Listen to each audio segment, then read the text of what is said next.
Je vais être très honnête avec vous, famille. Si vous avez cliqué sur cette vidéo en pensant trouver un débrief classique, posé, factuel, avec des notes et des sourires parce que le score est positif, alors on va pas se mentir, vous vous êtes trompé de vidéo. Parce que la vraie question, c'est pas est-ce que le Real Madrid a gagné? La vraie question, c'est qu'est-ce qu'on a réellement vu? Vous avez regardé le match comme moi. Vous étiez devant l'écran, vous avez vu les mêmes séquences, les mêmes temps faibles, les mêmes moments de vide. Donc, expliquez-moi, je suis censé vous débriefer quoi exactement? Est-ce que si je vous dis qu'on a gagné sans convaincre, je vous apprends quelque chose? Est-ce que si je vous dis qu'on est devenu une équipe sans saveur, je vous surprends? Est-ce que si je vous dis que certains joueurs vivent encore sur une réputation construite il y a 2 saisons, je vous choque? Soyons sérieux 2 minutes. J'ai regardé City, Liverpool dans l'après-midi, une première mi-temps compliquée, oui, mais une deuxième mi-temps vivante, intense, imprévisible, tu ressens quelque chose, et puis tu passes sur le Real Madrid. Parce que voilà, on est madrilène, par fidélité, par amour, pas par plaisir. Et c'est peu. Être ça le plus grave. Parce qu'aujourd'hui, regardez le Real Madrid, ce n'est plus une promesse de football. C'est devenu une habitude, un réflexe, presque une épreuve. On gagne 2-0, oui. Mais intérieurement, vous êtes satisfait? Soyez honnête. Si on vous avait laissé le choix entre ce match et un autre choc plus vivant, vous auriez vraiment choisi le Real par enthousiasme ou juste par loyauté? Moi, je vais vous dire la vérité. Je ne suis même plus surpris. On regarde, on subit, on prend les 3 points et on passe à autre chose. Tranquillo, punto. Voilà où on en est. Et c'est là que ça devient inquiétant. Parce que ce club nous a habitués à l'inverse, à l'exigence, à la domination, à une identité claire. Aujourd'hui, cette identité est floue et ça ne date pas d'un match. Ça fait des mois. Prenons les joueurs, justement, parce que c'est là que le malaise est le plus profond. Aurélien Tchouaméni. Je me pose une vraie question et je la pose sans méchanceté.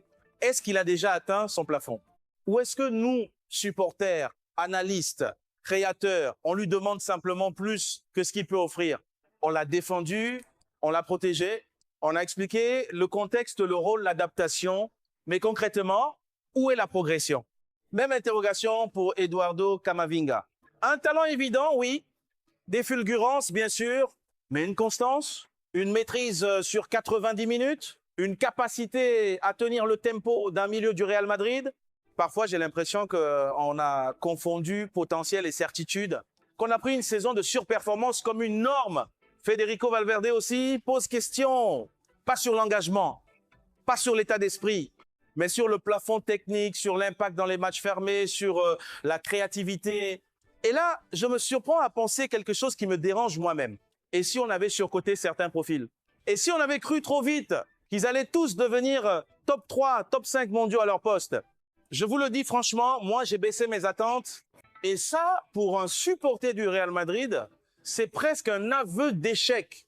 Dans la suite, on va parler de l'attaque, des jeunes, de cette sensation étrange d'avoir une équipe pleine de talents, mais incapable de les faire briller ensemble. On va aussi parler de cette fatigue mentale côté supporter, de ce vaccin contre la déception que beaucoup ressentent aujourd'hui, parce que ce match, au fond, n'est qu'un symptôme. Le vrai problème est beaucoup plus profond. Maintenant, on va y aller franchement, parce que le malaise, il ne s'arrête pas au milieu de terrain. Il est partout. Il est structurel. Offensivement, parlons vrai, Kylian Mbappé fait du Mbappé. Rien à dire. Il marque, il pèse, il est là où on l'attend. Même quand il touche peu de ballons, il reste une menace. Donc, ce n'est pas lui le sujet. Mais autour de lui, c'est le néant créatif. Gonzalo Garcia, par exemple. Frère, soyons honnêtes 2 secondes. Ce n'est pas un ailier. Tu le mets sur un côté, tu le exposes. Il n'élimine pas en 1 contre 1. Il ne provoque pas. Il ne déséquilibre rien.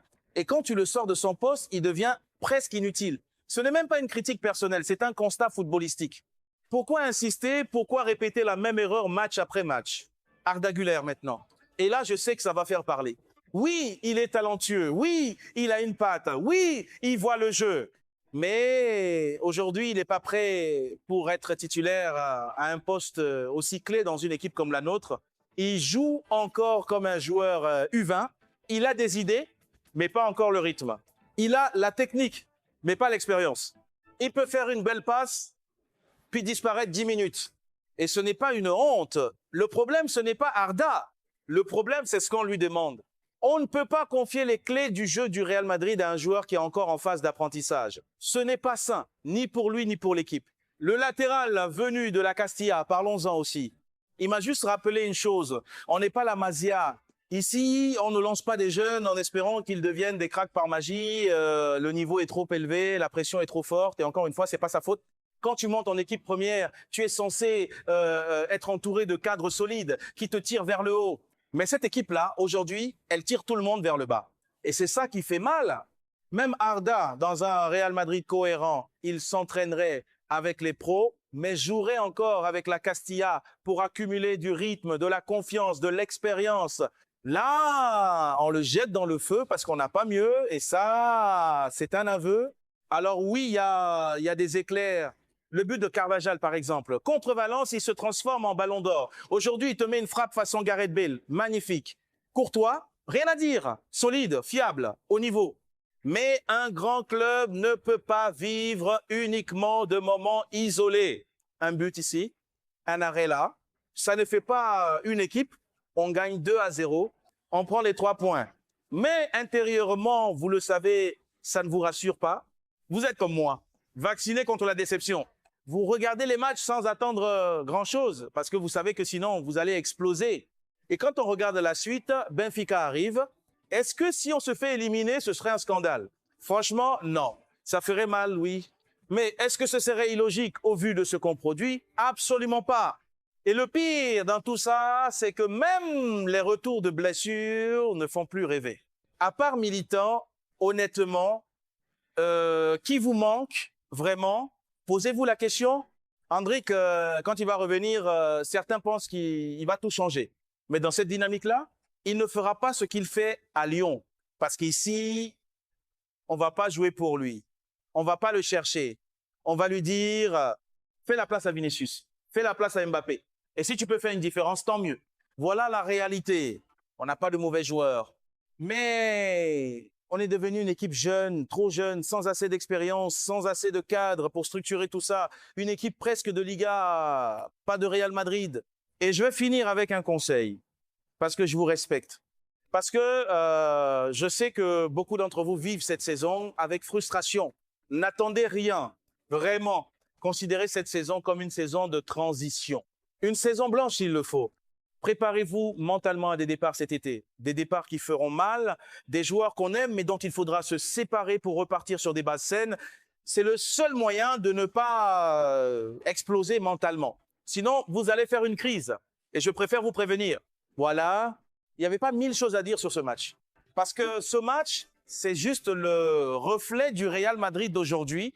Merci à ceux qui sont restés jusqu'au bout.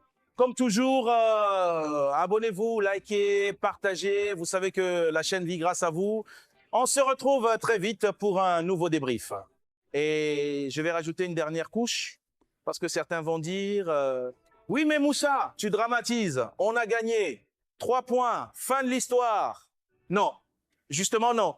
Le problème du Real Madrid aujourd'hui, ce n'est pas le résultat. C'est le ressenti. C'est cette impression constante que même quand tout va bien sur le tableau d'affichage, rien n'est maîtrisé sur le terrain. Avant, quand le Real gagnait sans être brillant, tu te disais, OK, ils gèrent. Ils attendent le moment. Aujourd'hui, quand le Real gagne sans être brillant, tu te dis, OK, mais si l'adversaire élève un peu le niveau, on fait quoi? Et c'est là toute la différence.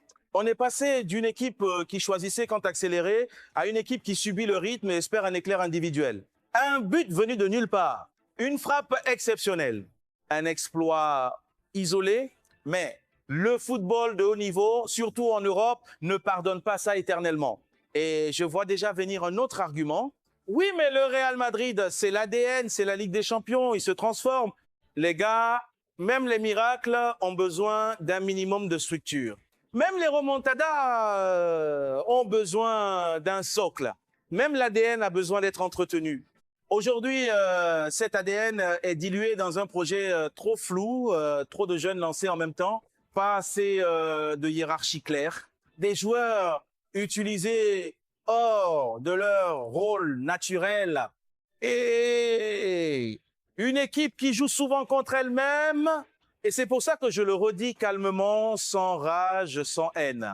Si cette saison se termine sans titre majeur, ce ne sera pas un scandale, Ce sera une conséquence logique. Ce qui serait dangereux, en revanche, ce serait de faire semblant que tout va bien. Ce serait de se cacher derrière les points. Ce serait de dire on verra l'année prochaine sans rien changer. Parce que là, oui, on irait droit dans le mur. Moi, je ne vous dis pas d'arrêter d'y croire. Je vous dis juste de changer d'attente. De regarder cette saison avec lucidité, d'accepter que certains joueurs ne deviendront être jamais ce qu'on avait imaginé et que reconstruire, parfois, ça passe par des décisions douloureuses. Le Real Madrid a toujours su se relever, mais il s'est toujours relevé en regardant la vérité en face. Voilà, c'était le vrai débrief. Pas celui du score, celui de l'état réel de l'équipe. Merci d'avoir pris le temps. Force à vous, famille. Et pour finir, vraiment, je veux qu'on soit lucide jusqu'au bout, pas pessimiste, lucide, parce que ce qui fatigue le plus aujourd'hui, c'est même pas le niveau de jeu. C'est cette sensation de cycle mal maîtrisé, comme si on avait voulu aller trop vite dans une direction sans préparer correctement le terrain. On a rajeuni l'effectif d'un coup, on a empilé des profils prometteurs. On a mis beaucoup d'espoir sur le mot potentiel, mais le très haut niveau, ce n'est pas une salle d'attente. Ce n'est pas ils vont apprendre ensemble, c'est pas ça va venir naturellement. Il faut un équilibre, des cadres clairs, des rôles définis, des automatismes. Aujourd'hui, trop souvent, tu regardes le terrain et tu te demandes qui commande, qui calme le jeu, qui impose le tempo quand ça devient flou. Et ça, ce n'est pas une question d'âge seulement. C'est une question de hiérarchie sportive. Le plus inquiétant, c'est que même mentalement, l'équipe donne l'impression d'être en attente, comme si tout le monde se disait « Bon, on passe cette saison et on verra après ». Mais au Real Madrid, on verra après, n'a jamais été une stratégie. C'est pour ça que je vous le redis, sans détour. Préparez-vous à un été agité. Préparez-vous à des départs qui feront mal. Préparez-vous à entendre des noms que vous aimez partir et ce ne sera pas une trahison. Ce sera une nécessité. Parce que continuer comme ça, c'est risquer quelque chose de pire qu'une saison blanche. C'est risquer de banaliser le Real Madrid, de faire du 2-0 tranquille une norme, de transformer l'exigence en patience excessive. Et ça, ce club ne peut pas se le permettre. Moi, mon rôle, ce n'est pas de vous vendre du rêve quand il n'en a pas. C'est de vous dire la vérité, même quand elle pique un peu, même quand elle dérange, même quand elle fatigue. Donc, aimez l'équipe, soutenez-la. Mais ne vous mentez pas. Cette saison, regardez-la comme une transition forcée. Si une surprise arrive, tant mieux. Si elle n'arrive pas, vous serez prêts. C'est le meilleur conseil que je puisse vous donner sincèrement. Merci encore d'être là. Merci pour la force, les messages, les débats. On continue ensemble, comme toujours. Prenez soin de vous, famille. À très vite.